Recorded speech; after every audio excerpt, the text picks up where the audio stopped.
Afandi, Master of Science, represented by Vice Rector of Universitas Pasundan, Professor M. Budiana, Master of Science. Honorable Head of International Affairs Office, Dr. Seni Susana Alwasilah, Master of Education. Honorable Dean of the Faculty of Medicine, Universitas Pasundan, Professor Dr. Wiryawan Permadi, Consultant in OBGYN Specialist. Respected Vice Dean, Dr. Helmi Rosa Gunadi, Master of Occupational Medicine, Dr. Alma Luciati, Master of Science, Public Health and Health Law, Dr. Mutiara Nabila Yusuf, Master of Health, Anti-Aging and Aesthetic Medicine.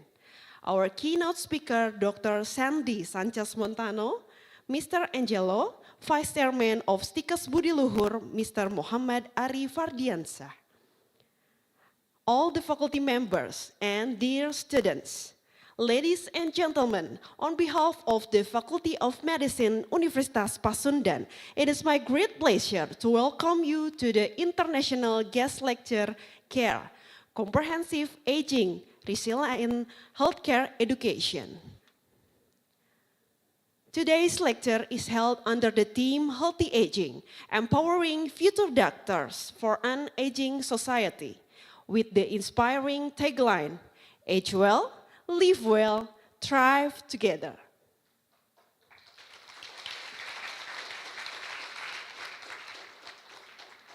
It is truly an honor to have all of you with us today. Once again, welcome and thank you for joining with us. Without further ado, let us begin today's agenda. Ladies and gentlemen, to commence this ceremony with respect and national pride, may I invite everyone to kindly rise for the singing of the national anthem of Indonesia, Indonesia Raya, followed by Karatagan Pasundan. Please stand up.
Thank you. Ladies and gentlemen, please be seated.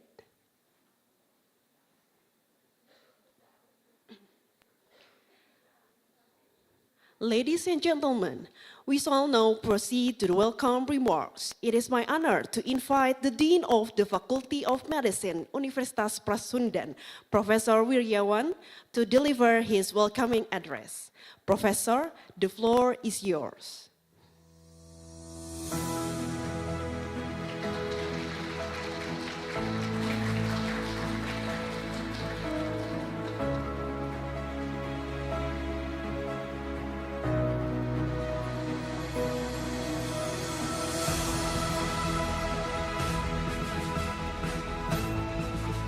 Assalamualaikum warahmatullahi wabarakatuh. Good morning. Honorable Rector of Universitas Pasundan, or representative, Prof.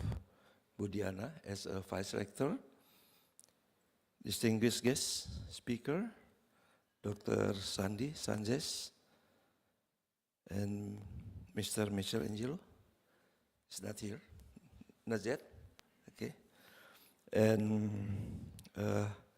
Head of International Affairs, Ibu Dr. Seni.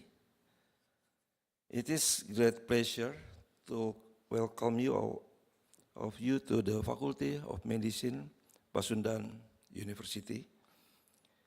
First of all, I would like to express our sincere gratitude to Dr. Sandi for being with us today, for sharing her knowledge and experience.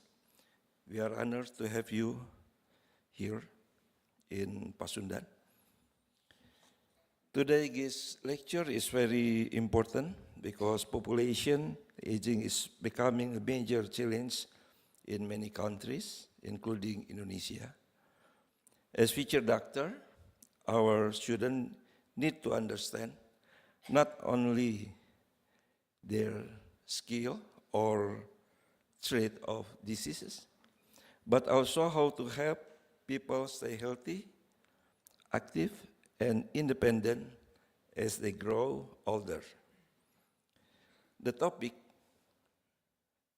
healthy aging, empowering future doctor for an aging society, is very relevant to our vision of preparing competent doctors who can respond to the changing health needs of society. Today is also a special occasion because we will strengthen our collaboration through the signing of the Memorandum of Understanding and Memorandum of Agreement.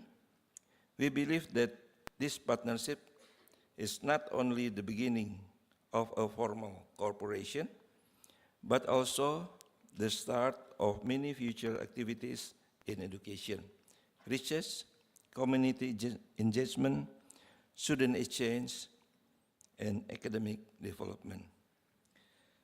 We hope this collaboration provides valuable opportunities for our lecturers and students, while also strengthening international partnership between our institutions. Finally, I would like to thank everyone who has worked hard to organize this event. I hope today's lecture will inspire all of us and open new opportunities for learning and collaboration. Thank you very much. Wassalamualaikum warahmatullahi wabarakatuh.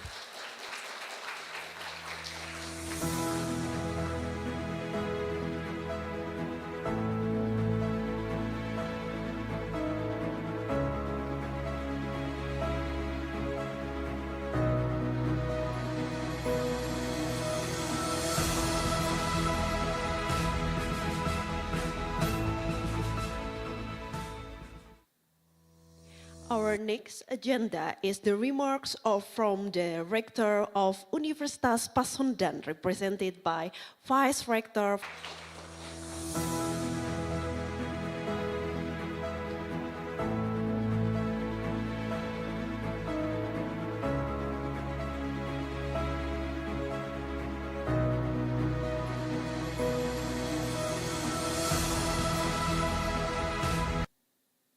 ladies and gentlemen, we now arrive at one of the most significant moments of today's agenda, signing ceremony, which marks our shared commitment to strengthening international collaboration in education, research, and academic. May I respectfully invite the designated representative to proceed to the signing table. We shall begin with the signing of the Memorandum of Understanding between Universitas Pasundan and CHEERS, Community Health Education Emergency Rescue Services. May I invite the Rector of Universitas Pasundan, represented by Vice Rector for Cooperation and International Affairs of Universitas Pasundan, and the representative of CHEERS, Professor Dr. Budiana and Dr. Sandy Sanchez Montano and Mr. Angelo, please come forward.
We will now proceed with the signing of the Memorandum of Agreement between the Faculty of Medicine, Universitas Pasundan and CHEERS. May I invite the Dean of the Faculty of Medicine, Universitas Pasundan, and the representative of CHEERS to the signing table.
Next, we will witness the signing of the implementation agreement for the undergraduate medical program. May I invite the head of the undergraduate medical program, Dr. Andromeda, Master of Health, and the representative of CHEERS to proceed the signing.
continue with signing of the implementation agreement for the medical professional program. May I invite the head of the medical professional program, Dr. Ari Putri Intan, clinical pathologist, and the representative of Cheers to signing table.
Now we would like to invite our Vice Rector and our Dean of Faculty of Medicine Universitas Pasundan to give token of appreciation.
Ladies and gentlemen, now we would like to invite all distinguished guests to remain in their position for a group photograph within the entire audience.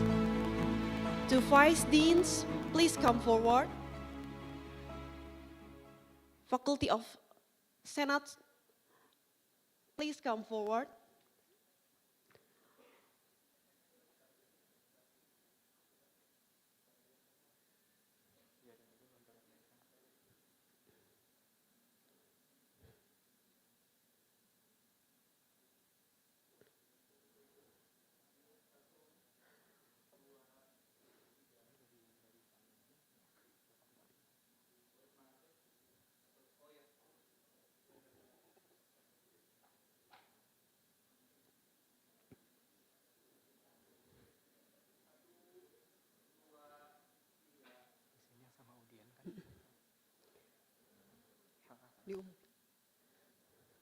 Now with the audience, may we kindly ask all the audience to remain seated, and our photographer will take the photograph from the stage.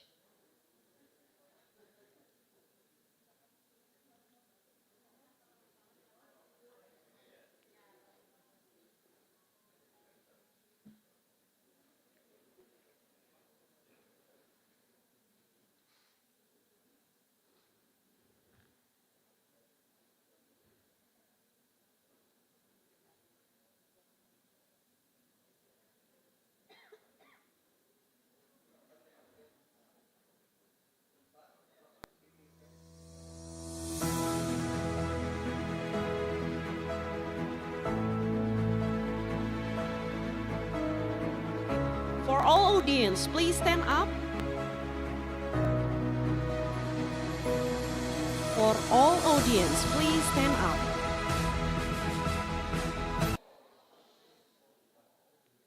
Everyone, please look toward the camera from the stage.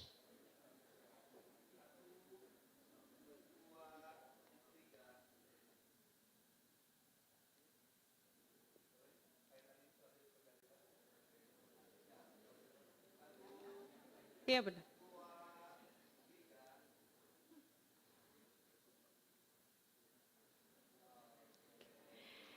Ladies and gentlemen, please give warm round of applause to celebrate this new partnership and the beginning of collaboration.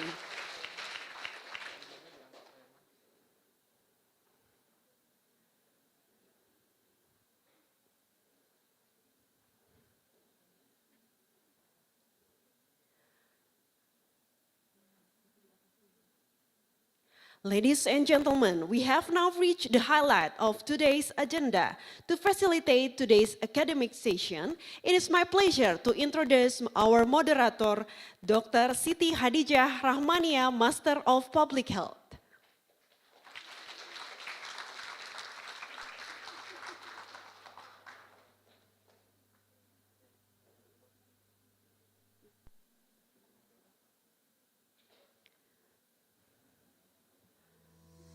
Dr. Siti Hadijah Rahmania, Master of Public Health. She was graduated from Master of Public Health in University of South Wales, Australia, and Medical Doctor Professional from Universitas Pajajaran, Indonesia. And now she is Head of Public Health Department, Lecturer in Public Health, and Head of Curriculum Planning Division. Please welcome Dr. Siti Hadijah Rahmania. Thank you very much, our wonderful Master of Ceremony of today, Dr. Firla Rahmina Irfan. Good morning, everyone. Assalamualaikum warahmatullahi wabarakatuh. Our distinguished guest and our honored keynote speaker, also my colleagues and all beloved students. It's a very great pleasure for me today to be a moderator for today's agenda. We will have a lecture from a very expert in this field. It will be about comprehensive aging and resilient healthcare education.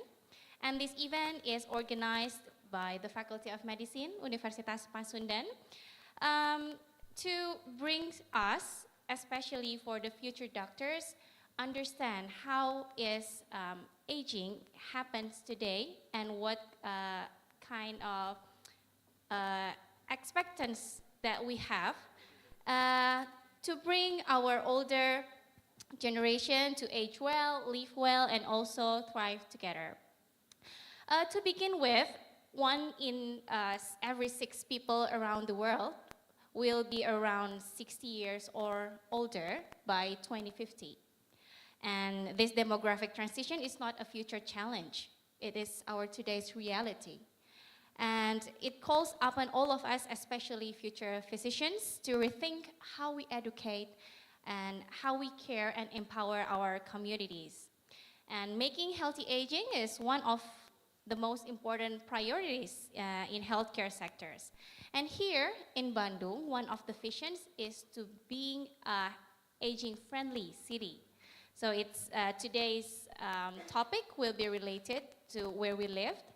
And today, we have our beloved guest speaker.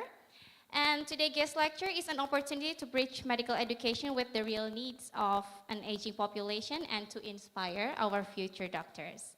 I wish you all had an inspiring and productive discussion. And today, I would like to welcome Dr. Sandra Sanchez Montano. We called her Ma'am Sandy, right? Yeah. She is an international respected leader in gerontology. Could you please see her curriculum vitae on the screen? Thank you. Her extensive experience in gerontological nursing, public health, and aging policy has made her a highly regarded speaker and educator across the region. We are truly honored that she has accepted our invitation today to share her expertise with us. And she is contribute to advancing policies, education, and healthcare initiatives that promote healthy aging and improve the quality of life of older adults. Please join me in giving a warm welcome to our beloved Ma'am Sandy Sanchez Montano.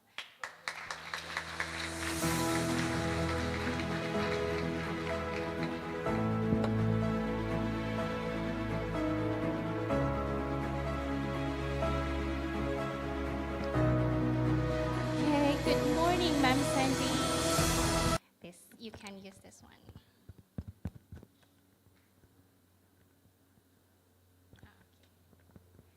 Okay. This one? Okay. How are you, Ma'am Sandy, today? I'm good. I'm so nervous Nervous. Why is it? because, I mean, it's my first time to see so many doctors in one room here in Indonesia right now. Oh, how long have you been staying in Bandung? We arrived here this Sunday morning. Mm-hmm. We had the city tour in Bandung together with Stikis Budiluhur Sir Ari. Okay. And actually, our first partner 11 years ago, or 15 years 15, ago, okay. is Stikis Budiluhur in Cimahi, Bandung. Cimahi. Yeah, Okay. so I'm so happy to be here right now. And as a matter of fact, I'm so delighted to share this place with my son, Angelo. Yeah. He was still a very young man, 7 years old, during that time we had our first partnership in Indonesia. Okay. So have you been tried riding bandros, Ma'am Sandy? I hope I could try. Oh, not yet. Yeah, not Okay. yet. You not should yet. try Yeah, it. I should try, yeah. Or So before I would like to start my talk, I would like to first greet everyone. Good morning to the Vice Rector of Universitas of Pasundan, Professor Muhammad Bujana. Good morning, sir. Magandang umaga po. It's good morning. Magandang umaga is a Filipino greetings. Our Chief of International Affairs, Dr. Seni Susana, Master of Education. Our Dean of Faculty of Medicine, Professor Wiryawan Permadi, Obstetric and Gynecology Specialist Consultant. Morning. Our Deputy Dean of Academic, Dr. Helmi Rosa Gunadi, Master of Occupational Health. Good morning, sir. Deputy Dean of Finance, Dr. Alma Lukiati, Master of Health Law. Good morning. We were together in the restroom this morning. And of course, our Deputy Dean of Collaboration, Dr. Mutiana Nabila, Master of Anti-Aging and Aesthetic Medicine. Good morning. We've met Dr. Mutiana in the Philippines in the Embassy of Indonesia last month. Okay, so good morning and thank you for inviting us. And to all the faculty member of this very prestigious university, magandang umaga po sa inyong lahat. Good morning. So, yeah, thank you, Ma'am Sandy, for your greetings. And we sincerely appreciate your valuable insights for today and your willingness to share your expertise with us. So I will give the time and floor to you. Thank you. yes, I know that the topic that we're going to discuss today is about healthy aging. We know for a fact that there is a very big demand now for aging population because in the documents that I'm going to share to you, in Japan alone, when we went there last month, there are 165,000 people who belongs to the aging population. And that 165,000 population is 100-year-old and above. So Japan was able to master the longevity and healthy aging. That's why it becomes one of their challenge, how to take care of the aging population. And at the same time, how to cope up with the low birth rate that they are having right now. Yeah. So I think both is a challenge, having more aging population and also having a low birth rate. So they have less productive age. But what do you think? Which one is the biggest challenge? So the biggest challenge that we have right now, since we have low birth rate, we have very high aging population, is we have to empower the healthcare providers like us, doctors, nurses, caregivers. So as the world population continues to age, healthcare professionals face one of the greatest public health transformations on the 21st century. wherein increased life expectancy is one of humanity's greatest achievements. We know for a fact that when aging is a privilege, because not all of us can experience aging.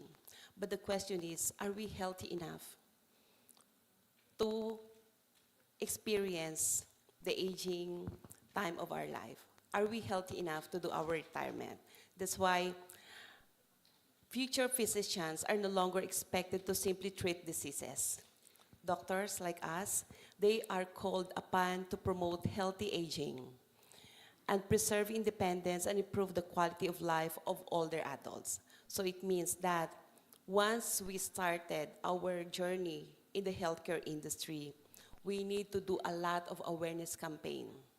That it's not okay when you were young, you take advantage of your body, you smoke, you drink, you don't sleep, you have a lot of vices, and you eat a lot of foods that is not healthy, because when we age, we will all take either advantage or disadvantage of what we put in our body when we were young, right? Yeah, that touches me a lot. But actually, what is healthy aging is, Ma'am Sandy? Okay, so what is healthy aging? According to the World Health Organization, or WHO, the process of developing and maintaining a functional ability that enables well-being in older age. It means that healthy aging starts from within when we were young, and it means maintaining physical health, preventing mental and cognitive function. Remember, when we talk about aging, it's not only our physical health, but it's also our mental and cognitive function. When you say mental health, that means our social function. How do we perceive life? Are we a positive thinker, or are we always negative, like, oh, it's so traffic, I don't want to go here anymore. No, the government is this and that. Oh. And sometimes when we talk about cognitive, what activities do we have? What social function do we involve our life with? Because at the end of the day, when we encounter dementia or Alzheimer, that is the cognitive malfunction of our body already. Okay, what else? Remaining socially connected. You know, Philippines and Indonesia, I think, is one of the most socially connected people in the whole world. We love Facebook, Instagram, post social media, and sometimes majority are vloggers or influencers, right? Yeah, Are the doctors here also active in social media? of course. Okay. Yeah. So you can just hashtag live well.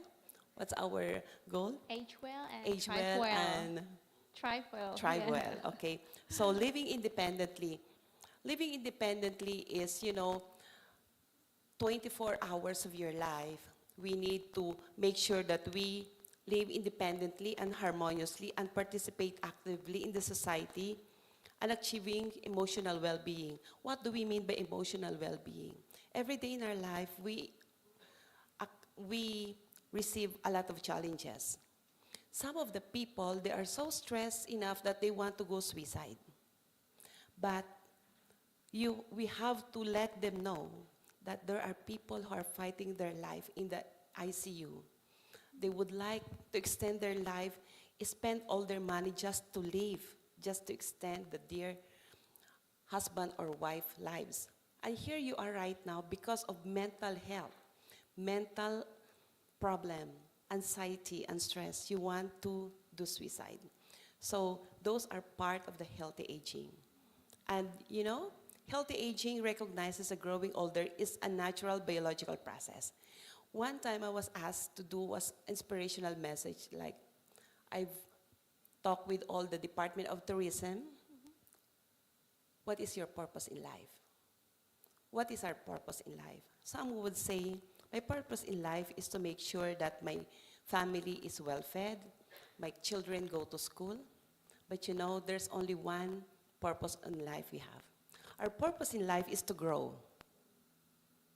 To grow, grow, grow. And when you grow, to ensure those additional years are healthy, meaningful, and fulfilling. We grow, so when we were young, we grow to become an adolescent. And we were an adolescent, we grow to become a young Juanita, beautiful Chantik girl and boy. And then we grow, then we think of what profession do I want to do. And that growing should be meaningful. You don't grow for your own self. That's why there's no man is an island. So growing to have a meaningful and fulfilling life. And that is part of healthy aging. You must have your life purpose. It's not like, I grow because I want to become rich. But at the end of the day, how you get rich? Is it because you do corruption? Or you have a very good income because of your profession? And that is, you're giving a very good social impact to the society. Yes. So maybe growing old is taking us back to what purpose in life. And it's not about physical health only, but also emotional and well-being. But do you think healthcare professionals sometimes overlook this non-medical aspect? Yes, okay. As doctors, nurses, and caregivers, sometimes we are so guilty because we work so much. We take care of other people's diseases and sickness, and sometimes at the end of the day, we are the ones suffering. That's why healthy aging matters. There is this global population. If you could see, from 2000 now to 2026, it's increasing. The pyramid is now bigger population on aging and lesser population on younger generation. Like in Japan, they don't want to get married. They don't want to give birth because for them it is expensive.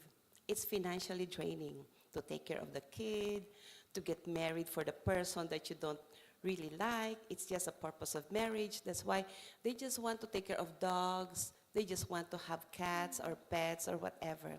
Also in United States of America, some of the people that we've met, the nurses, the doctors, they just want to travel. They just want to work and travel because they will say that sometimes if you get married and you're married with the wrong person, that is the verdict of your negative life. You will be punished for the rest of your life. But I think it's also already happened in Indonesia. Some of us doesn't want to get married because of the financial things. Yes. But when you get older later, who will take care of you? Yeah. Yeah, that's why, our profession as healthcare providers, it's so hard to replace us. Because yesterday, I had a talk with the midwifery, and they said that, we are being replaced by AI, by robots, by technology. I said, no. Who will assist the mother giving birth? It is the hands of the midwife and the and the OB/GYN, right? It could not be replaced by a robot. It could not be replaced by AI. And some work that we have could be aided by the technology, but nevertheless, it's still the human touch that is more important when it comes to aging population. And in ASEAN, gradually becoming an aging society. What are the important observations that I may share? There is increasing life expectancy because we were able to have this, the stem cell, this innovation that has the peptides, the NAD, the NMN, and so on and so forth. Yeah. That would expand the longevity of the life of a person, especially on stem cell. Remember, we have a partner from Japan, Dr. Kubo. He was able to develop 3 types of stem cell. One of the most important stem cell that he was able to develop is a dental pulp. Dental, okay. It is very good for stroke patients. It's very good for people to regenerate. And that is part of the increasing of our life expectancy because of innovation. But another reason that I would like to share to you with this aging population is declining fertility rates. Okay, we have declining fertility rates. Before in the Philippines, when you have 10 kids, 15 kids, it's normal. Yes. When I went to Israel, their children is 15, 10, sometimes more or less 20, one family. And that is normal for them because they believe in the Bible that go forth and multiply. Okay. But right now, if you have one kid, that's enough. So what happened to our human being? What happened to the next generation? That's why I'm so happy with Sir Ari. He has 4 kids. Yeah, we have to congratulate family now that has a lot of kids. So congratulations, Sir Ari.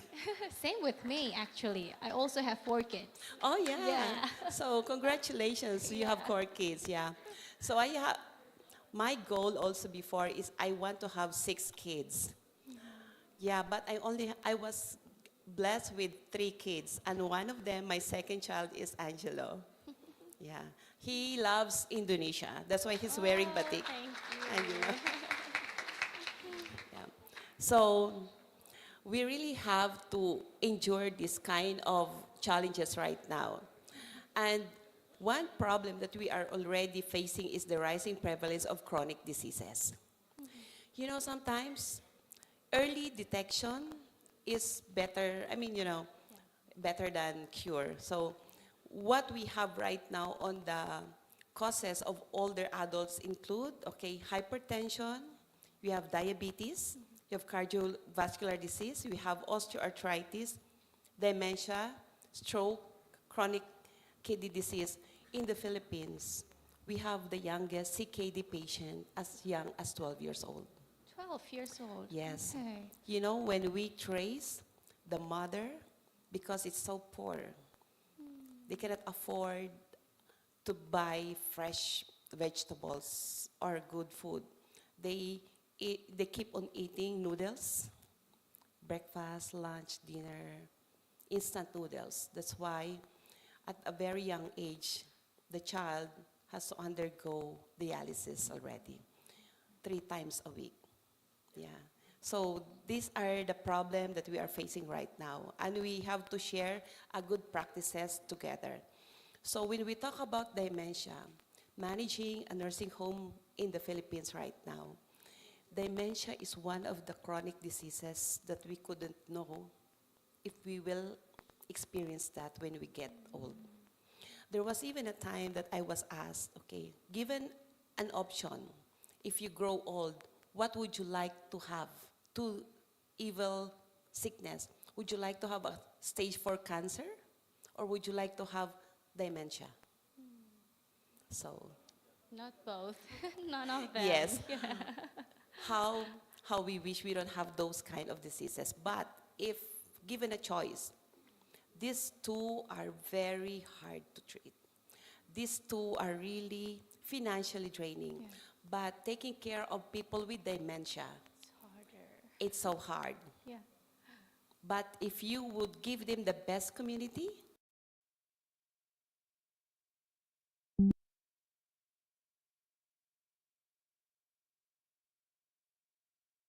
most feeling when they were young.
our residents, the people is living in our retirement facility and in our nursing home care, we call them residents because they are staying there for good, okay?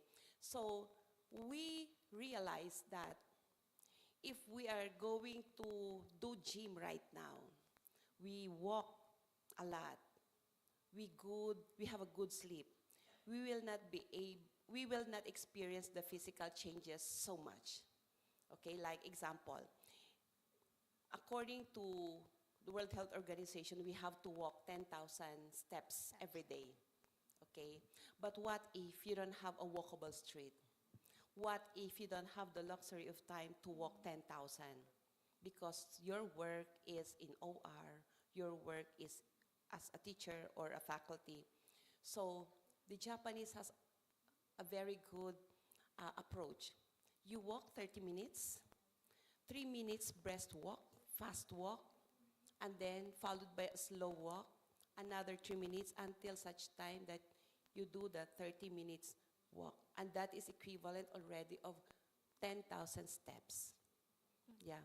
When we went to Japan, every morning, so maybe we can adapt this because we adapt that in our nursing home. Every morning, if you don't feel good, if you don't feel right, you just walk. First 3 minutes fast and then slowly and then fast. So 5 times. 5 times fast, 5 times slow. But it should be interval. Okay? So after that, you would experience, oh, I'm sweating. Oh, I have this happy hormone already. You don't feel sad, you don't feel weak. You were able to recharge yourself. So I hope you can adapt that in the morning before you start your classes. So the younger population in Japan already implemented that. Yes, they're implementing it already. Sometimes if you could see people walking in Japan on their street, they walk so fast and then suddenly they walk slow and then they walk so fast, yeah.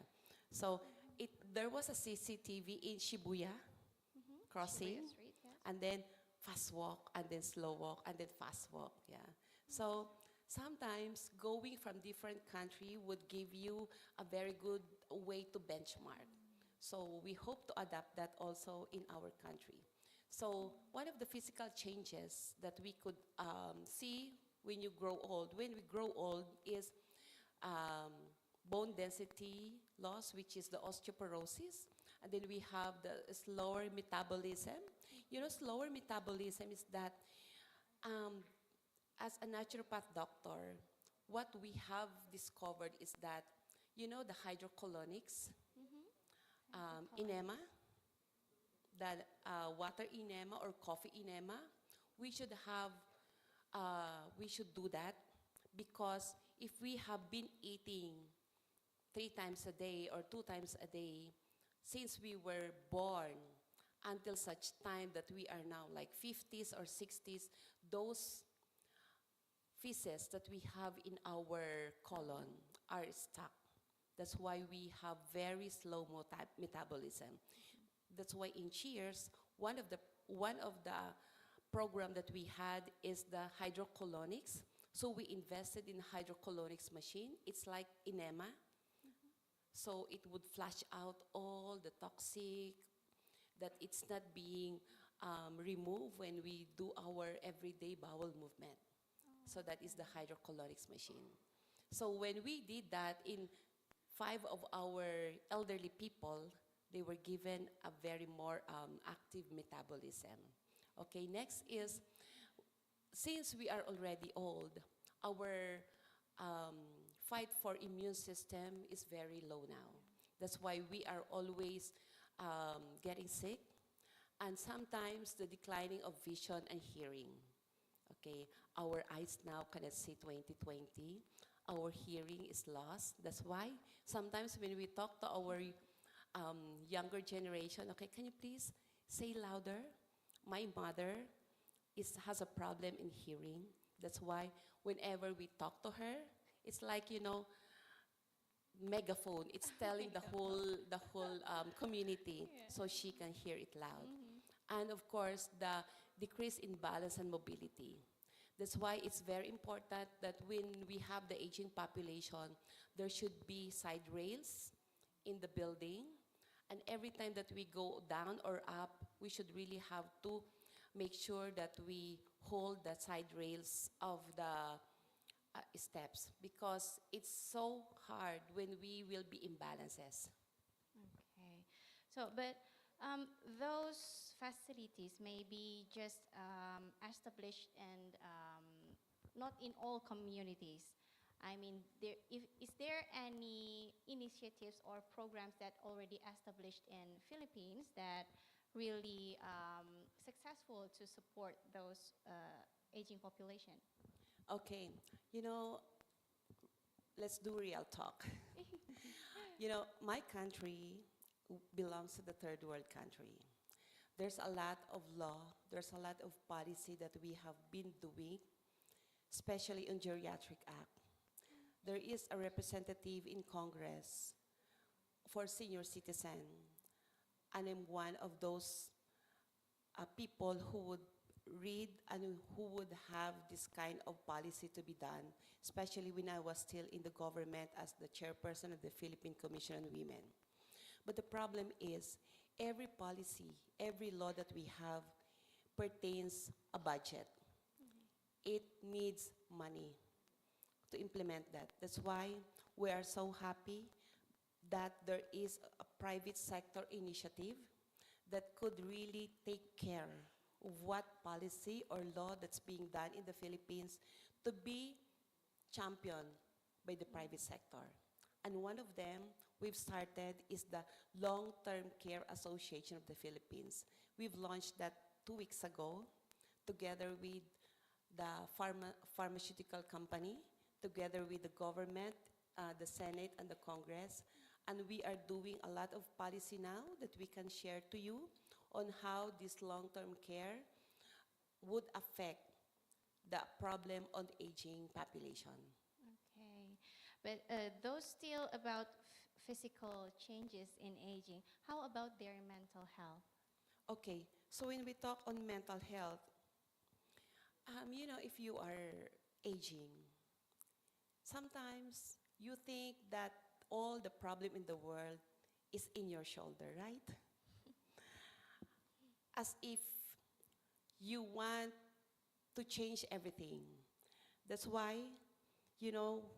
aging population is faced always on stress management. We must be very emotionally resilient, and early screening of depression and the cognitive stimulation. Early screening of depression is very important because when you are already on the aging population, you have this sundowning, where in the afternoon you felt that you're so alone, you felt that you're so sad, and you're no longer needed, and your family is not there anymore. So very important that approach should be on the cognitive side, in as much as this depression should be turned into a positive note. And once we talk about mental health, the right engagement is on social well-being. We should make sure that there is a family engagement. When we talk about family engagement, it's very important that we have Sunday lunch, right? Sunday lunch or Friday night party, pajama party with your family. And then you have to do volunteerism and social interaction and community participation. Like we join like senior citizen, ballroom dancing. We have launched in Japan, worldwide walk against dementia. So people are walking, dancing, singing, and that is part of social well-being. Okay, and of course, when we talk about functional independence, our goal now is to make sure that it's not simply survival. Because when you grow old with no purpose, that you cannot even do anything because you're bedridden, you don't feel inspired to wake up anymore. That's why functional well-being is very important, like walking, dressing up, they can cook, they can bath, they can make decisions and participate in daily life. Example, when you talk about decision making, don't decide everything for your elderly loved ones. You ask them, okay, hey daddy, do you want to eat pasta or spaghetti or bakso? Okay, you just don't give them, okay, you eat this tomorrow, lunch, this is your dinner, okay? You ask them what they want because sometimes they're so excited to eat just pancake. They just so excited to eat just nasi lemak, something like that. So they have their own choices. We cannot have a same or strict meal preparation for them. Yeah. They want to eat, sometimes they just, in the Philippines, they want to eat like burger also. Oh. Yeah, and then the doctor will say, no burger for now. But then it's just a small thing because if they would like to eat that and then you give it to them, or they would be very happy. Oh yeah, just they just eat small portion of burger, and then maybe you can continue with the menu that is prepared for that day. Yes, Yeah. yes, definitely. And then they also have to do the lifestyle medicine, which is exercising. By this time that you're already aging, you have to stop smoking, you have to stop drinking alcohol, or make sure that you have your weight management. So there's a lot of things that we could really share, like preventive medicine across the lifespan is we make sure that we have to check every now and then the vital signs, which is blood, blood sugar monitoring, blood pressure monitoring, cholesterol, cancer screening, the vision and the hearing, and most importantly, the osteoporosis. So is in Indonesia, are you very active on vaccinations? Yes, but it's not complementary. It's just a complementary for elderly. So most of the vaccines in our country is still focusing on childhood Yeah. age, yeah, not on the elderly. Yes, also in the Philippines. That's why when we talk about vaccination, during the COVID-19, they had their vaccination. Now they only have their influenza, that is the yearly vaccination that we have, okay? So now I would like to share to you the role of our doctors when it comes to comprehensive geriatric assessment. Okay, when we talk about the rule, I know very well that you are more advanced and expert when it comes to your role in the assessment, okay? So when we talk about assessment, we assess on their medical condition, functional, the mental health, the cognitive function, also their nutrition. Yesterday, I've shared to the midwifery that sometimes when we just take care of the pregnant women, we don't do the home visit, we will not be able to know why they have gestational Diabetes. diabetes, because their nutrition is very important when they are pregnant.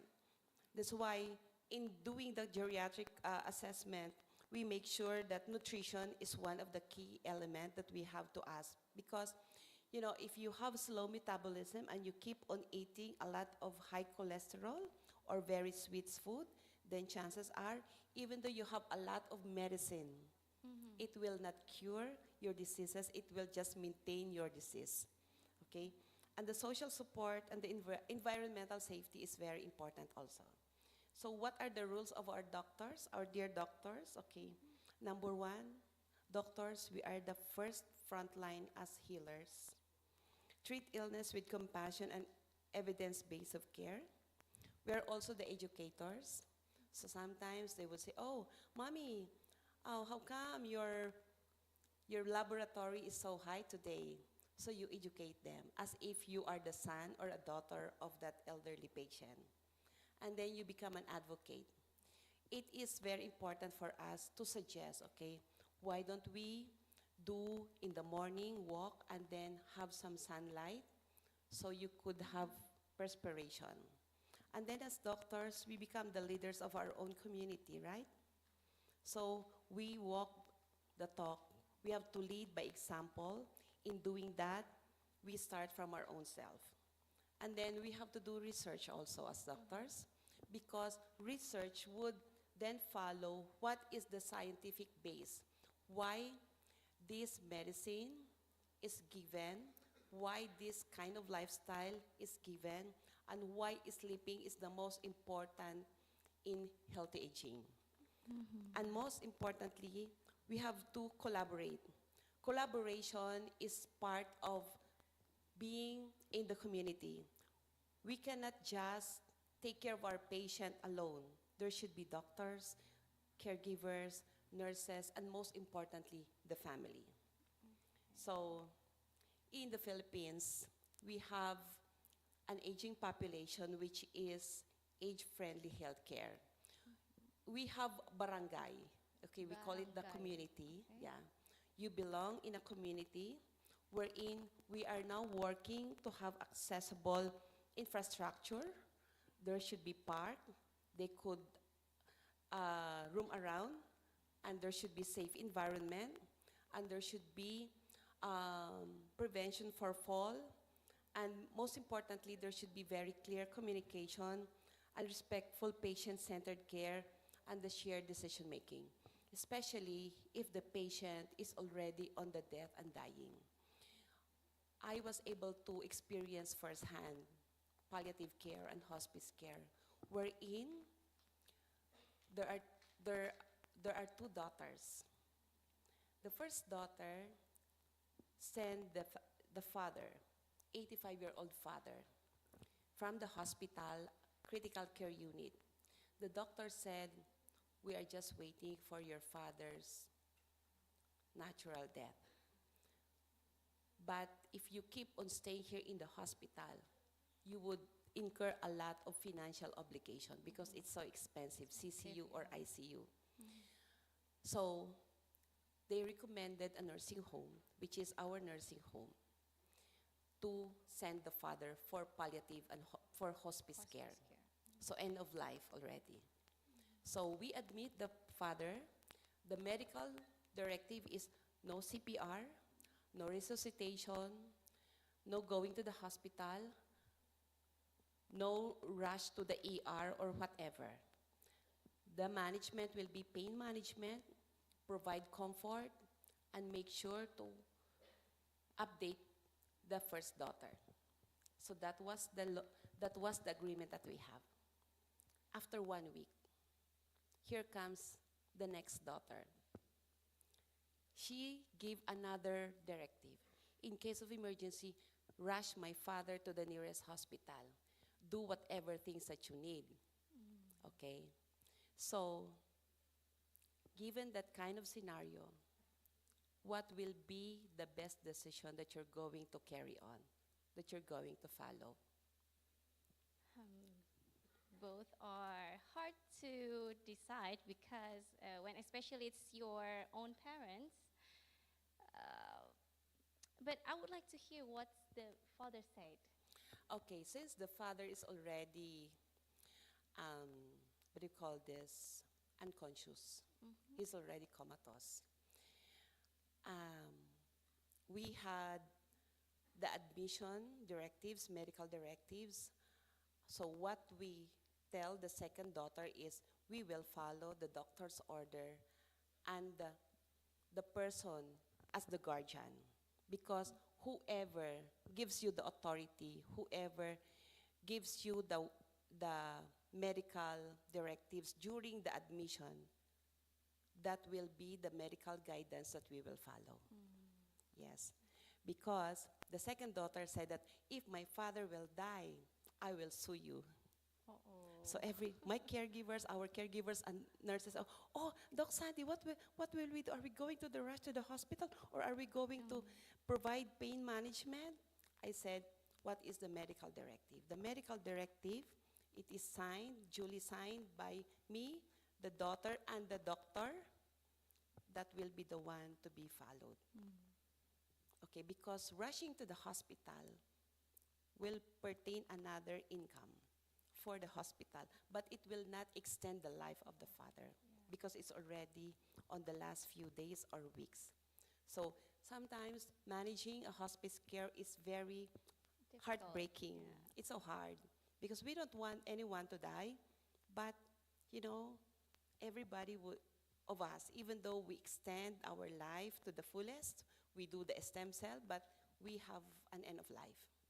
Yeah, that's why, you know, the ethical responsibility that I would like to share to you is that respect for autonomy and the justice, okay? These are the things that we really have to carry on when we don't have the ability to decide on our own. Example, in US, when we talk about dementia, sometimes the demented elderly don't have the cognitive function to do the best decision.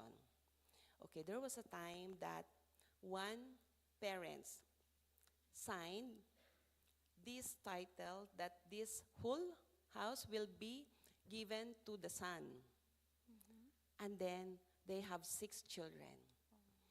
And then the lawyer said that this, I think, is not good because during the time the will and testament was signed by parents, they're already diagnosed of dementia.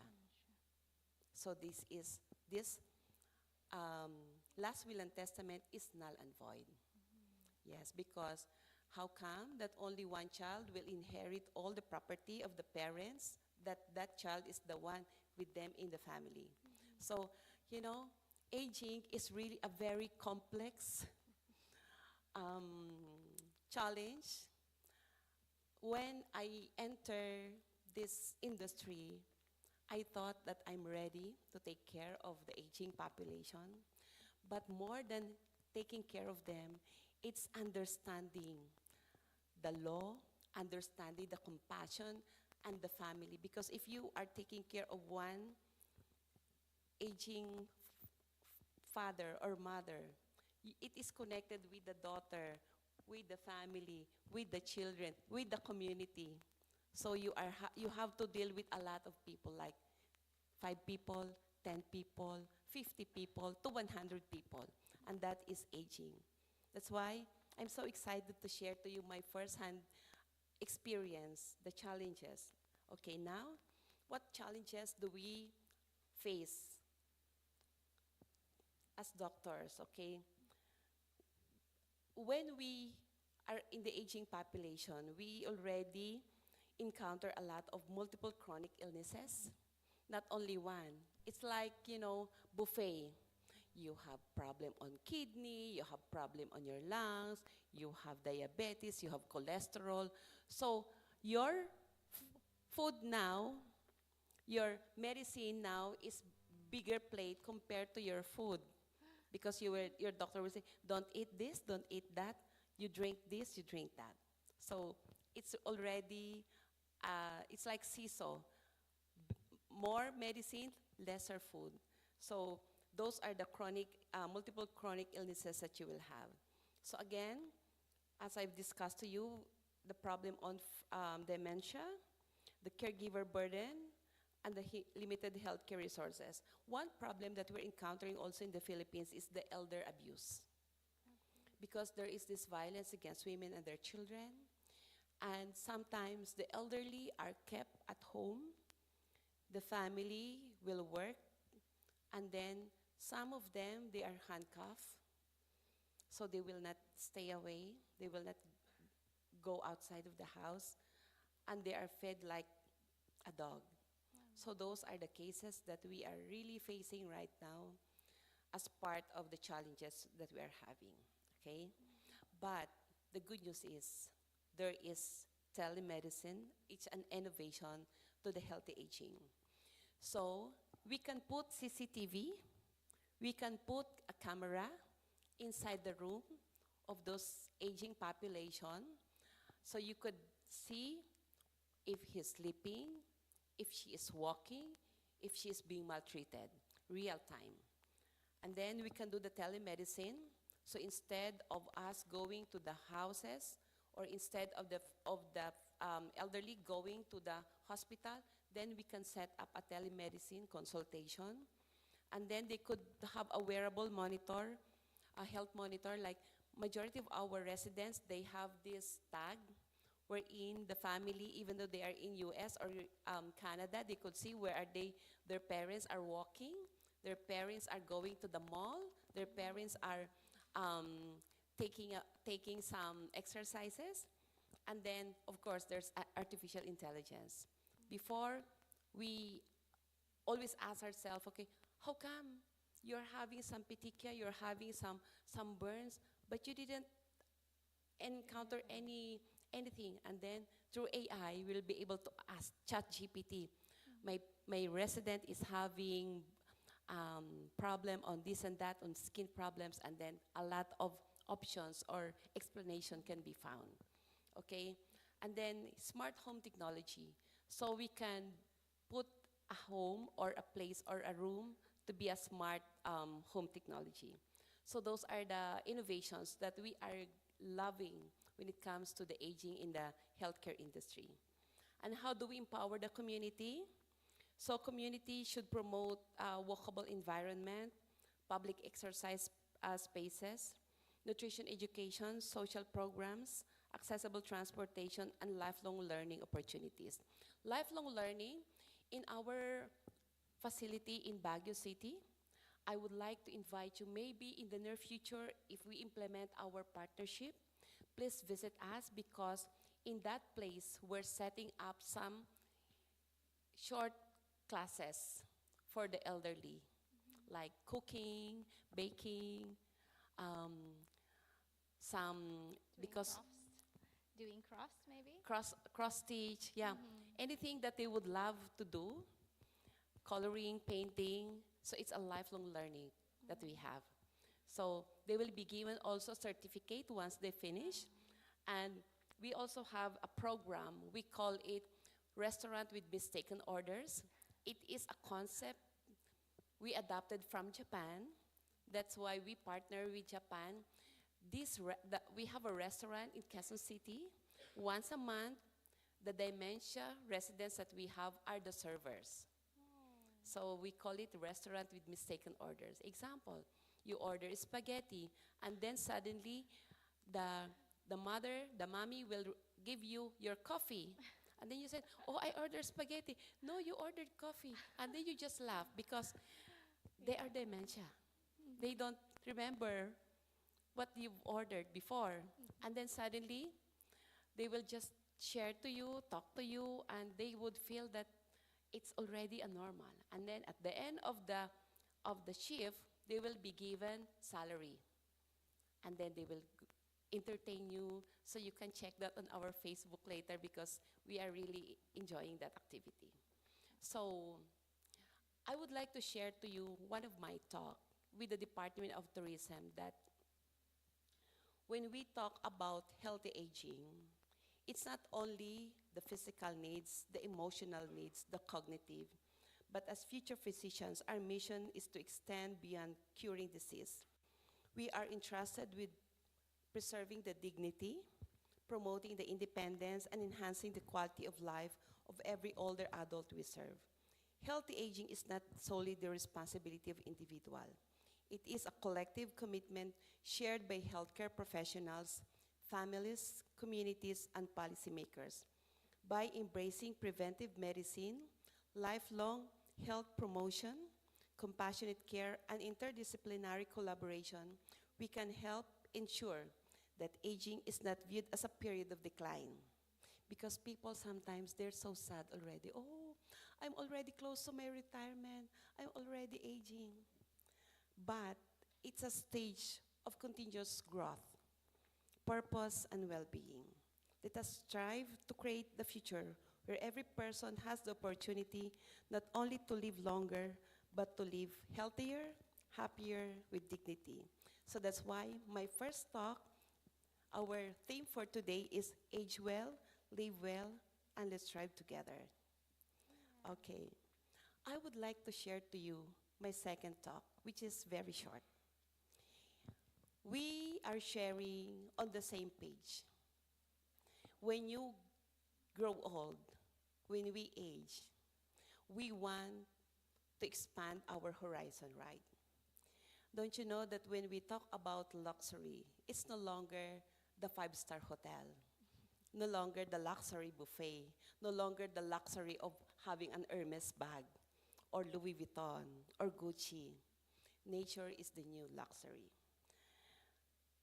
Next slide, please. Luxury will change forever. Why the Philippines and Indonesia is holding the winning hand, and how to make this product, maximize it, okay? Next slide, please. Before, when we were young, we say that my ultimate dream is to go to Paris. My ultimate dream is to sleep in Dubai Suite, which is 500 square meter with all gold, marble, butler size. That is luxury for us. Next slide, please. But as we age, as we mature, we've realized that luxury is traveling to nature.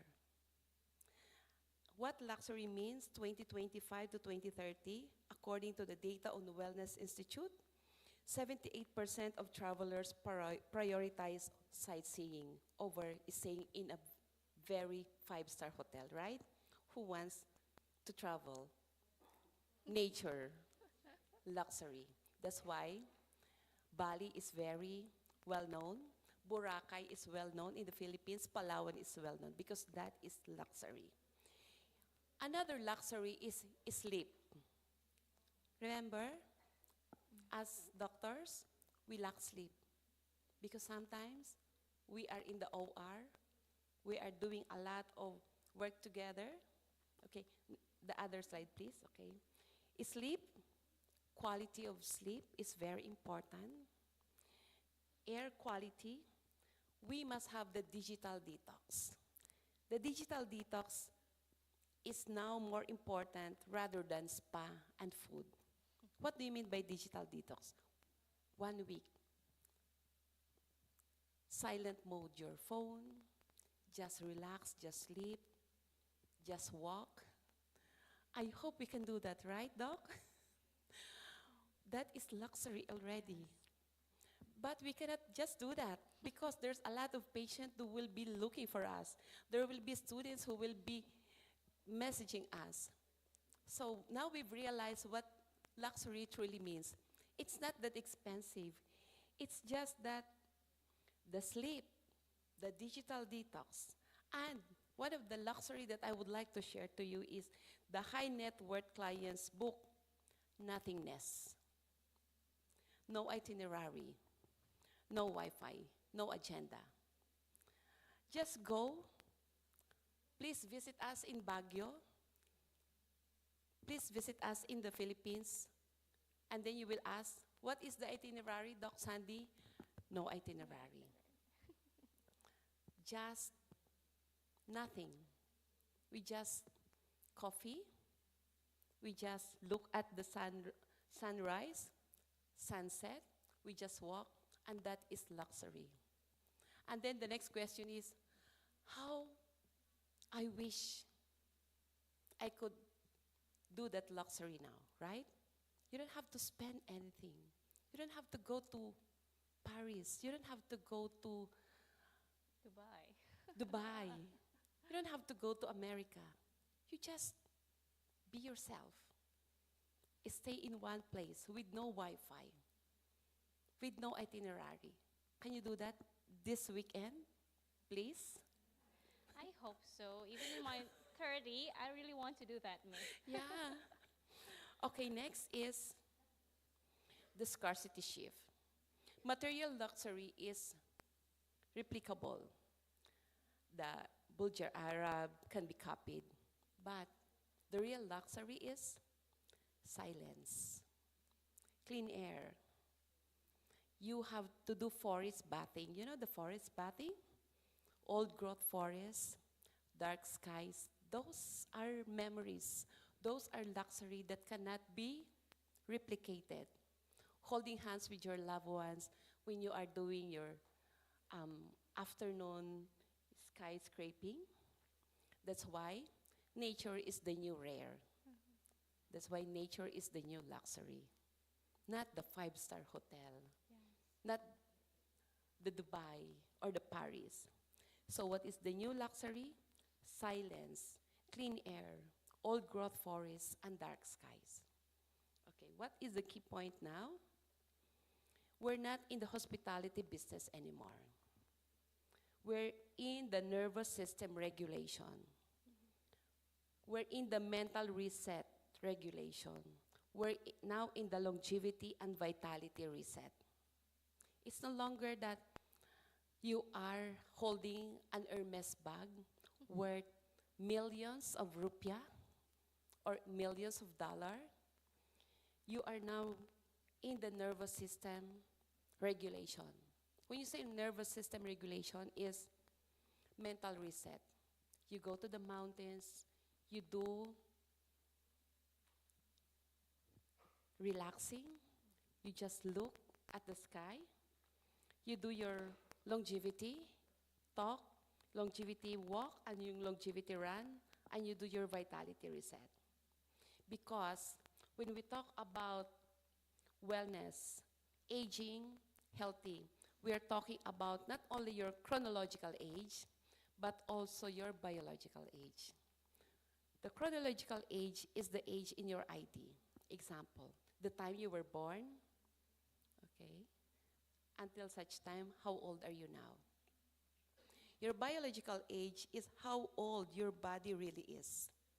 Sometimes, like the example that I've given you earlier, a 12-year-old kid, she should be jumping, she should be walking, she should be Playing with her friends. playing with your friends, but 3 times a day, 3 times a week, she is inside the dialysis center because the biological age is damaged already.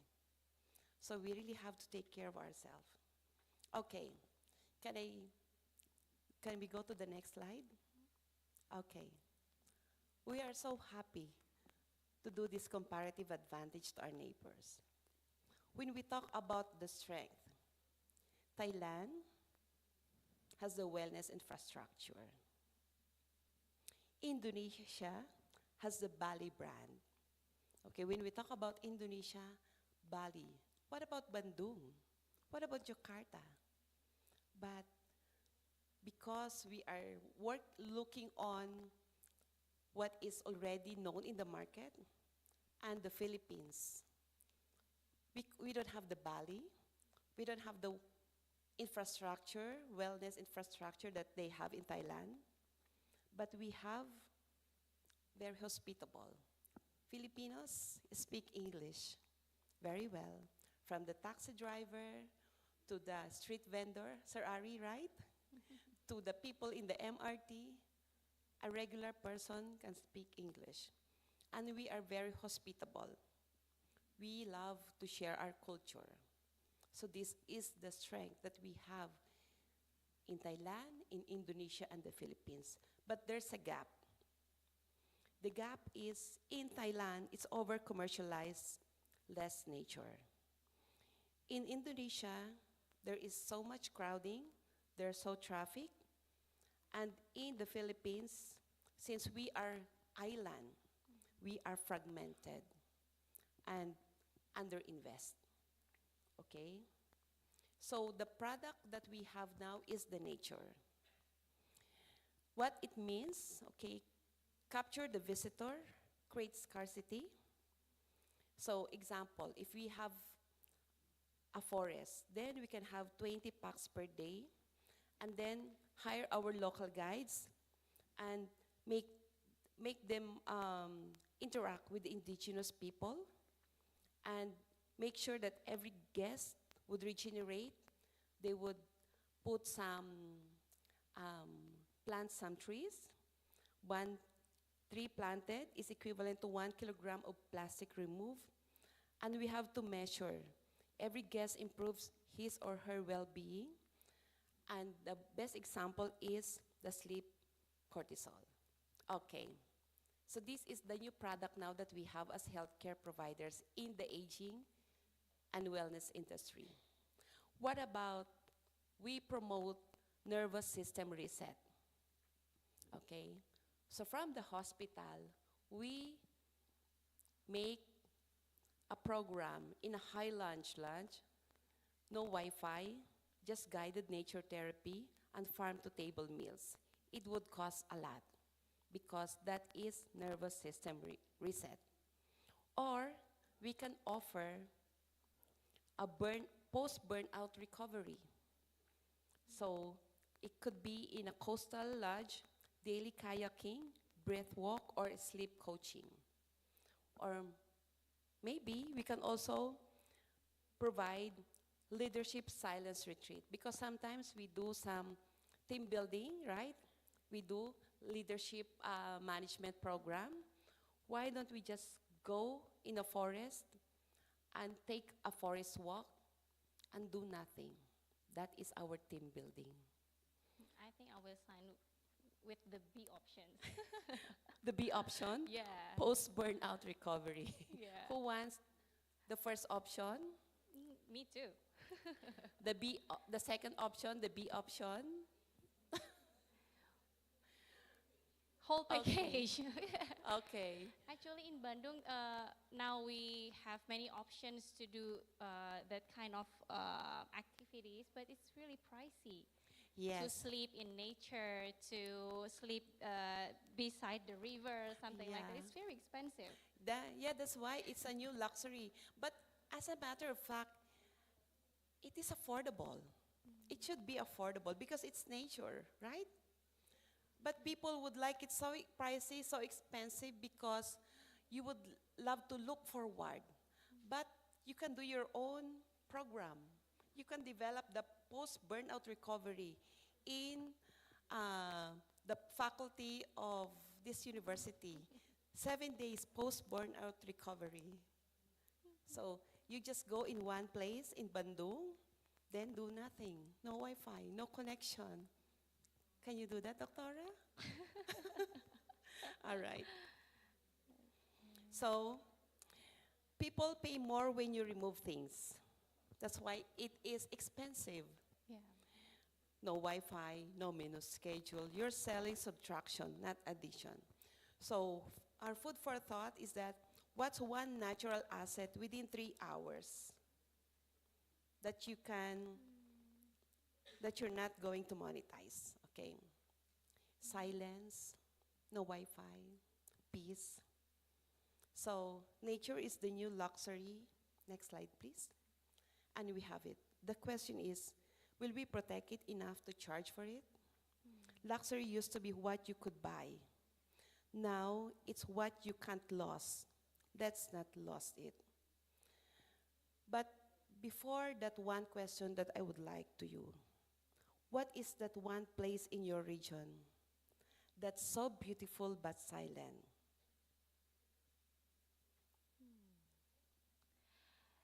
I think I would like to visit Pangalengan. It is somewhere at the west. Yeah, I could see the tea plants all over it and also rivers, something like that. Okay, so then that is your product. That is the luxury that you have already. So when you go back to your home, to your hospital, audit one natural asset for the silent value.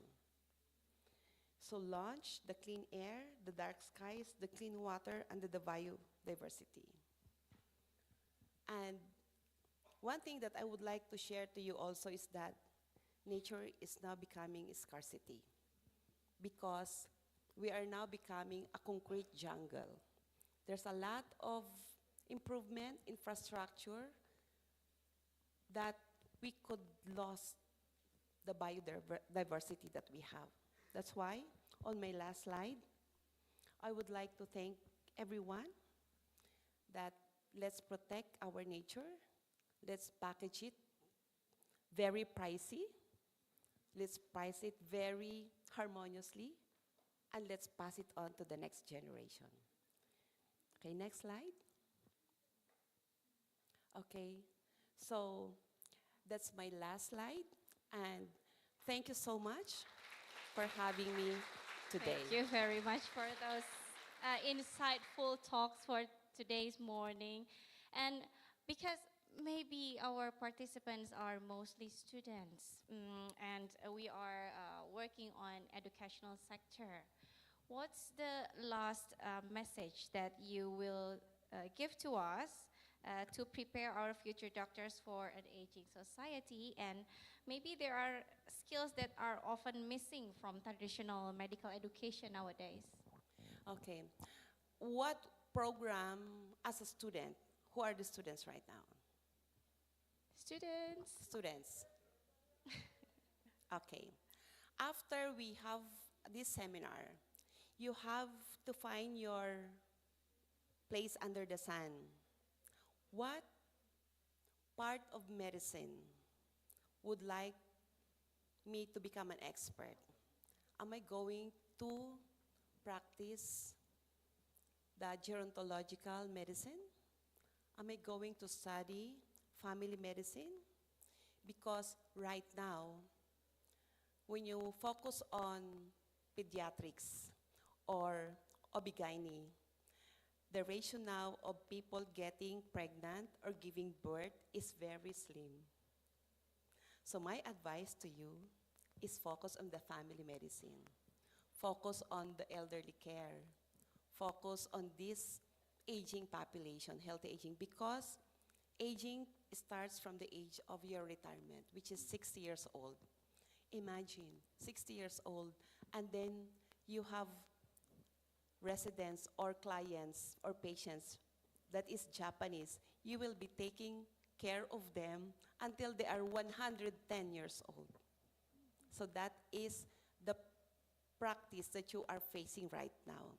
One of the most lucrative practice, and it's very heartwarming, is gerontological medicine, family medicine. That is my advice to you. Okay, thank you very much, Ma'am Sandy.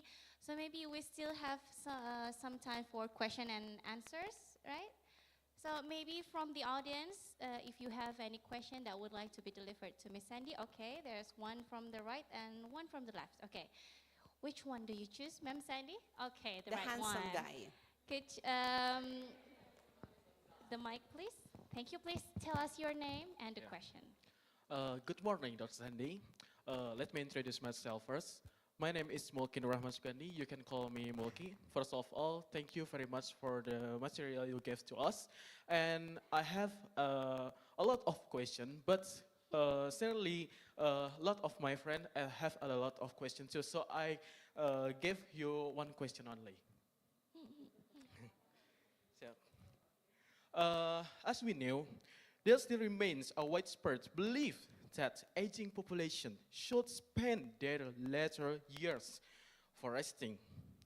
How, as a medical student, how can we challenge these perceptions and enable aging population to continue leading active and productive lives through employment, community involvement, and other meaningful pursuits? So in Indonesia, as I said, kita tahu kalau semisal orang-orang dengan lansia itu dia tuh sangat sekali untuk jarang bergerak ataupun stigmanya itu udah diam saja di rumah. Dan bagaimana sebagai mahasiswa kedokteran ini kita bisa merubah stigma tersebut untuk orang-orang lansia ini lebih bekerja ataupun lebih berkegiatan dalam sosial atau mengikuti volunteering dan sebagainya. Seperti itu. Thank you, dokter. Okay, thank you very much, Mulki.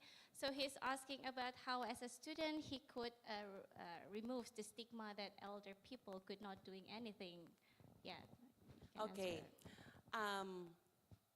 When you say lifelong learning, even though you are old, we should encourage elderly to seek for their purpose in life, to seek for their continuing education, and to be active in their hobbies.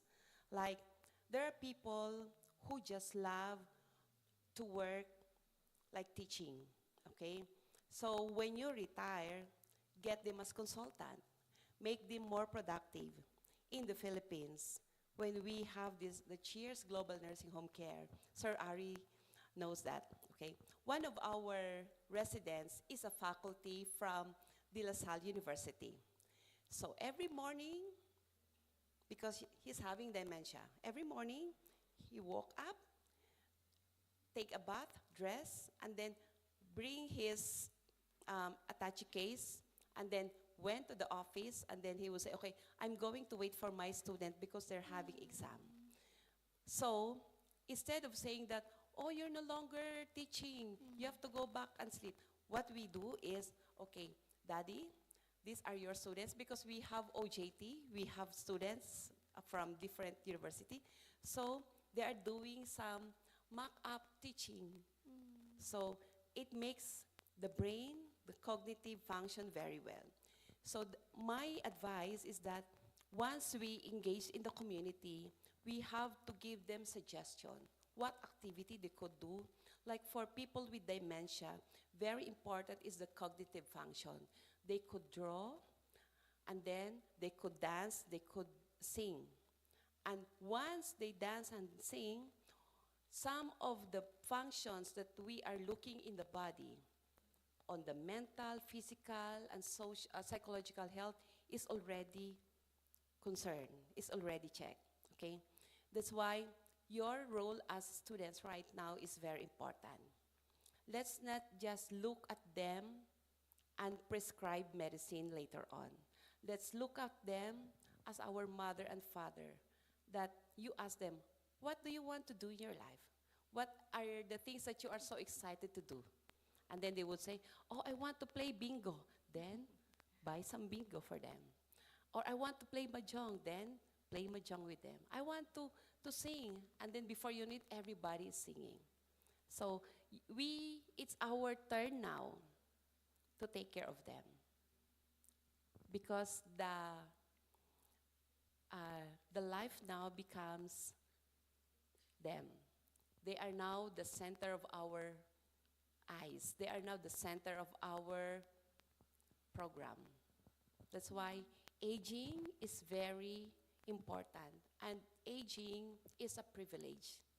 Because me, I would like to age gracefully. I would like to have a healthy aging. Maybe in the near future, I would like to become like 100 years old. I'm now 54 years old. I'm half of my age now, Doctora. Yeah. Did I answer your question? Terima kasih. Yeah, thank you so much. Thank you, Mulki, for your questions and also for your answer. So from the right side, the first one is this side, please.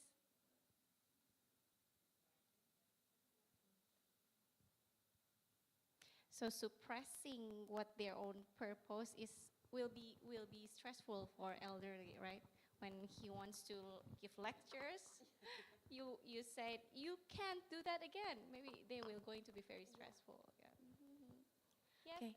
Your name, please. Let me introduce myself first. My name is Putri Fadia Ramadhani. Thank you very much for giving me an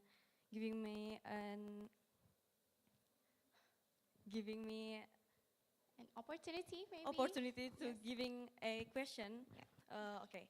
So many of us are maybe afraid for getting age, although it is such a privilege for getting age.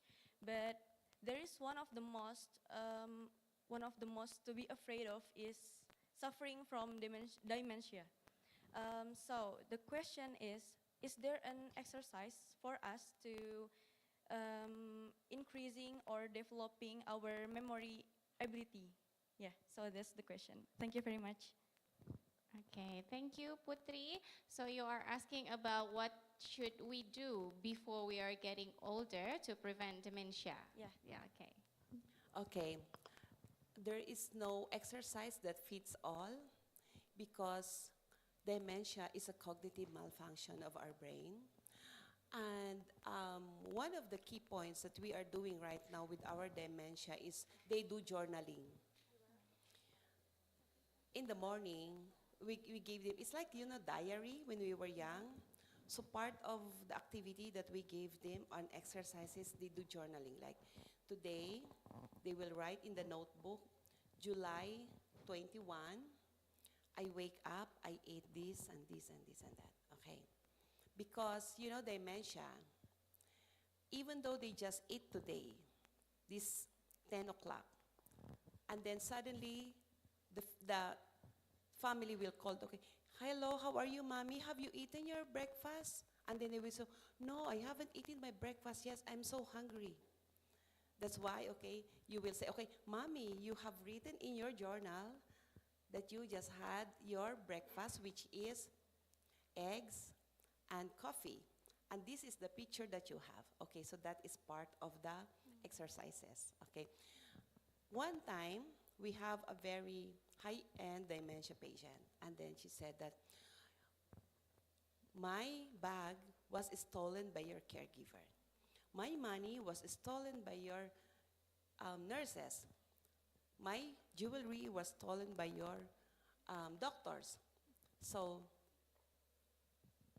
before, the family didn't told us that the mother is having dementia. They just said that he's having diabetes and high cholesterol. And then I told, why are you sending her already here? Oh, because we cannot manage her medically. And then suddenly, everything was lost, like the cell phone of the caregiver was put in her bag. And then suddenly we asked, okay, hey, mommy, did you see the cell phone of the caregiver? And then she said, no, I didn't see it. Okay, then we keep on ringing. And then suddenly, mommy, is this your bag? Can we open your bag? And then the phone is ringing inside. And then she said, oh, how come it's there? I don't know. Okay, so those are the things very abrupt. Now, he will say this, and then suddenly, he has a change of thinking already, and that is dementia. Some people thought that they are mentally retarded. They put in the mental facility. Not, they are having dysfunctional already of the thinking. That's why when they said that, okay, my money was stolen by your caregiver. So the caregiver already is crying, oh, Doc Sandy, I would like to resign now because I didn't get the money. And then so I called the family. Sir, did you give money to your mom and the jewelry and the bag? No, Doc Sandy, there's no money, there's no bag, there's no jewelry. So suddenly I talked to the mommy.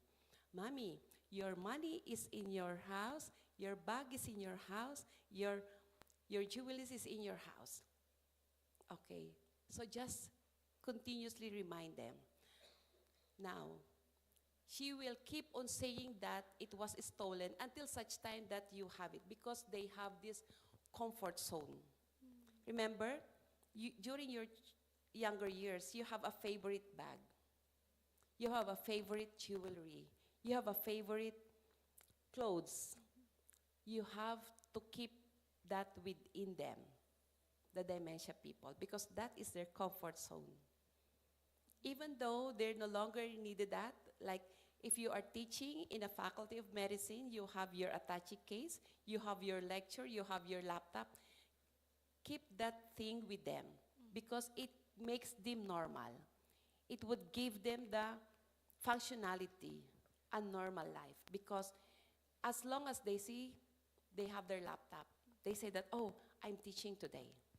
As long as they see their jewelry, oh, I'm going to get up, I'm going to dress up because I'm going to socialize today, something like that, yeah.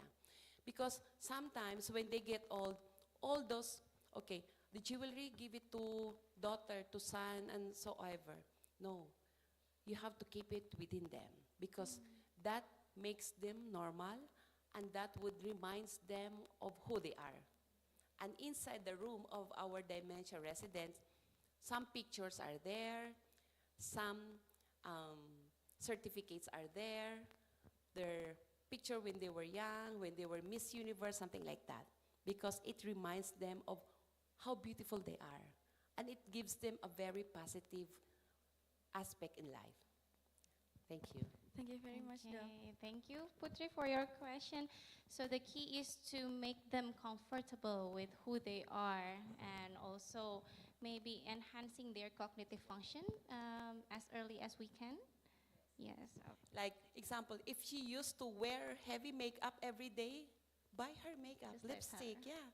You know, in one of our nursing home, you could see women wearing makeup and having their shades and having their bags as if they are going to a party every day. And they would go outside to wait for their driver. And then I would say, okay, mommy, it's already afternoon, maybe the driver is sick, so come inside. Let's have dinner already. Yeah. Okay, the driver is absent again. Oh, yeah. Oh, okay. Yeah. Thank you very much. And maybe there are another questions. Okay. From the corner side. Yeah. Please hand over the mic. Yes. Your name, please. Thank you for giving me an opportunity. Let me introduce myself. My name is Selasa Asha. I want to ask a question that doctors said that sleep quality is the most important for our life. So, but we know that the medical students are often have very busy schedule or have a lot of homework. So I want to ask what is the best way to balance between study and get enough sleep for our healthy aging? Oh, they Yeah. also want Thank to you. age healthy. Okay. When I was very young, active, working in the hospital, I have a dark room. You know the dark room? It's really one bed and then it's a dark room that no sunlight can enter because quality of your sleep really determines your functionality. We know that we are guilty of not sleeping 8 hours a day. But even though you sleep 4 hours or 5 hours, even if it's quality, then that's good enough. But every time that we subtract the quality, the number of our sleep every night, it means also subtraction of our healthy aging. Yes. Uh-oh. Yeah. That's why I told everyone, like, when we were young, our mother would ask us to sleep in the afternoon. But we don't want to sleep, we want to play, right? Like sometimes we would just close our eyes pretending to be sleeping until mother will go away already, and then we will play. Now that we are on this age, how we wish we listen to our mothers that we really have to sleep. Maybe Angelo sleep during his younger years because he's so tall. Yeah, maybe Angelo listened to mom when I said he would No, he sleep. said no. Yeah, that's why it's really a parody of life. That when we were young, we don't want to sleep, but our mothers told to do so. Now, how we wish we have the luxury of time to sleep, but we cannot just do that, right? We cannot just take off our responsibility and go to sleep. But it is your self-care. That is for your me time. Because nobody will take care of yourself, but it's only you. That's why professors in the Faculty of Medicine, please be good in giving assignments and homework to your students because they also need sleep. Also the lecturer, actually. Also the lecturer, please. Let's not punish Yeah. ourselves so much. Yes, that's Let's funny. sleep. Yeah, so is that answered your question? Yeah, so the key is not only the duration but the quality. Sometimes before I go to bed, I still look at my phones to check up what things should be done before I go to sleep. So that distracts the quality of sleep, right? Yeah. Sometimes you're already on your bed and then suddenly, oh, is my eldest son already at home? So you have to get up and check the room. Okay, and then is the gate already closed? So you have to wake up again. Isn't it, doctor? Right? Because we worry so much. We think a lot of things, especially women. Like women, Yeah. we juggle a lot. Like, and sometimes we would think of, okay, I'm going to sleep. What will I cook tomorrow? Okay, you woke up again, you open the ref, and then okay, I prepared this for tomorrow's breakfast. Yeah. So get enough sleep before you're going to be a mother. Yeah. You think so? Yeah. Okay, maybe one last question. You may choose, ma'am. Okay, from the right Okay. side. Yeah. Who raises their hand? Okay, everybody who raises their hand would have their questions. Okay, please. Okay, from the right side first. But don't sleep during classes, okay? Please. Okay, first of all, good morning to the doctor, and it's really an honor for us to can ask question to the doctor. And let me introducing myself. My name is Veronica Nadine Chandra Winata, but you can call me Veronica. And I wanna ask, to become a doctor, we're gonna be educator. That we're gonna education for the patient. But sometimes when we become a doctor, we meet so many different people and different age. In some condition, we meet older people, and when we do education, the older people sometimes give an answer like doctor, but sometimes I'm always doing this. I already doing this like more than 5 years, and I'm older than you, and I know everything more than you, just because we are younger than them. So for my question is how we respond to them, because when we do education, we need to be more professional. To connect. You have to win the heart and the trust of your elderly patient because they know everything. They are very smart enough that they will say, okay, during my time, this is what we do. You're very young. You shouldn't be telling me like that.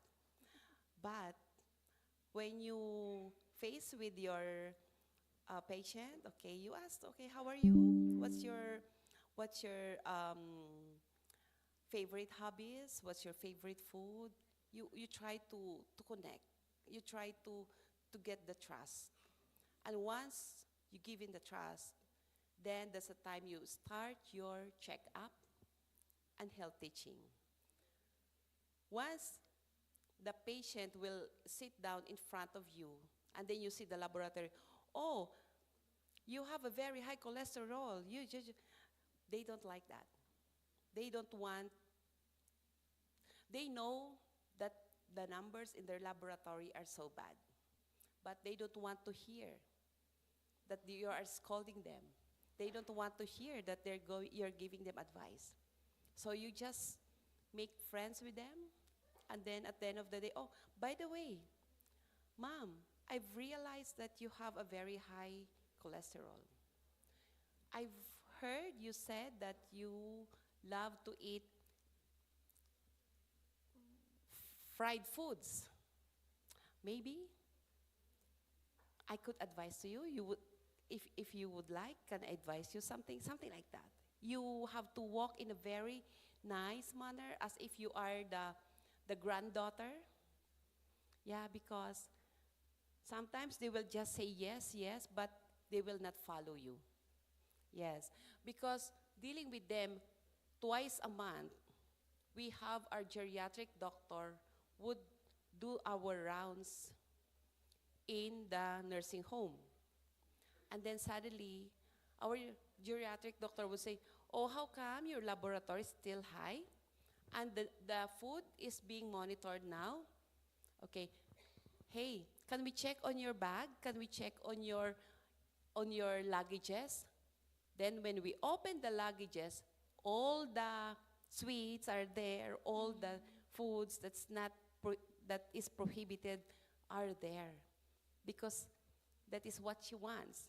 So the best thing is really have to make connection, be friends with them, and you have to be like a granddaughter to them. That is the key to a healthy relationship with the aging population. Thank you. Okay, so first gain trust, be their friends, and listen more rather than giving a lecture to them. Yeah. Okay, is there still any time for two last questions? Oh, okay. I'm really sorry. We are run out of time. One last. One last. Okay, you may pick them. Okay. Which one? Yes. Maybe one in the middle. Yeah, Alif.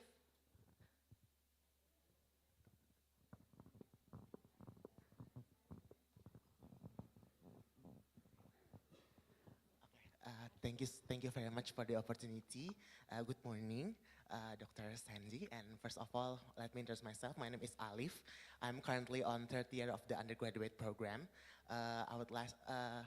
My question is, as Dr. Sandy has explained earlier, there are so many factors and aspects that contribute to overall healthy aging, such as physical, mental, environmental, so on and so forth. And if Dr. Sandy were to concise all those factors and translate it into a single global health policy that will improve healthy aging, what would it be and why? Thank you very much. Maraming salamat po. Wow, thank you Hey, so could much. spell it well. Well, the last question is like a Miss Universe question, Yeah, you right? should do like this. Okay, so what will be that global policy that we could promote healthy aging? Peace. Peace. Oh, you know, there's a lot of policy that we could think about, but you know, the best thing that I would like to share to you right now is to enjoy healthy aging. You have to really be very positive in life. Every day we will be confronted with a lot of challenges. Your mental clarity is very important. Your positive perspective in life that no matter what, I will not give up. Because I always say, a winner never quits and a quitter never wins. And that is the way to healthy aging. Thank you. Okay. So maybe have a positive mind should be one of the SDGs goals, Dr. Siddiq. We have Dr. Siddiq from WHO before, so maybe we should put that goals. Yeah, okay. So maybe because we have limited time, maybe we can come to the closure of the session. And I really appreciate your insight that were shared to us. And maybe this concludes this scientific session of today's international guest lecture. And on behalf of the faculty member, Faculty of Medicine of Universitas Pasundan, I would like to send you our gratitude to Dr. Sandy Montana. And we hope today's discussion give us inspiring thoughts for our future careers and also for healthcare services for reaching the healthy aging. Thank you once again, Ma'am Sandy, and we really hope you have an enjoyable stay in Bandung, a peaceful stay in Bandung, and maybe we can meet again on another academic session. So please give warm applause for Ma'am Sandy. Yeah.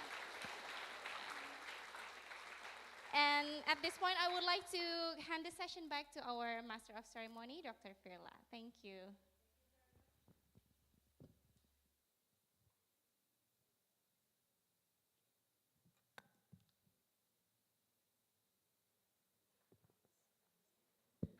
Thank you very much, Moderator and Madam Sandy.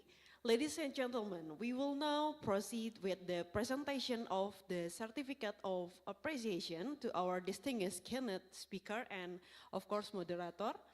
I would like to invite the Vice Dean of Faculty Medicine of Universitas Pasundan, Dr. Alma Luciati and Dr. Mutiara Nabila Yusuf. Please come forward to give the Certificate of the Appreciation.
give applause to our keynote speaker and moderator.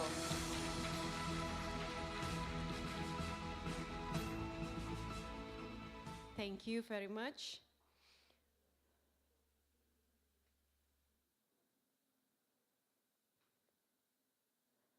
Ladies and gentlemen, this brings us to the conclusion of today's agenda.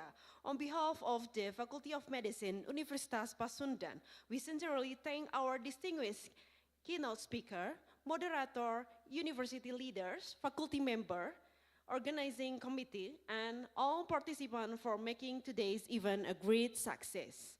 May today's discussion inspire us to continue advancing healthcare, strengthening international collaboration, and preparing future physicians who are ready to serve aging society with compassion, excellence, and professionalism. Let us continue embracing the spirit of today's message. Age well, live well, thrive together. Thank you for your participation. We wish you a pleasant day. Wassalamualaikum warahmatullahi wabarakatuh.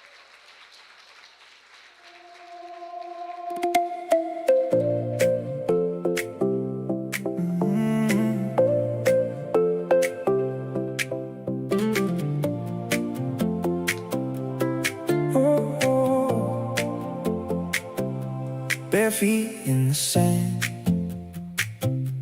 you slip through my hand. Salt on your skin, pulling me in. Golden on your cheek, soft and easy heat. Your smile says stay, we can drift all day.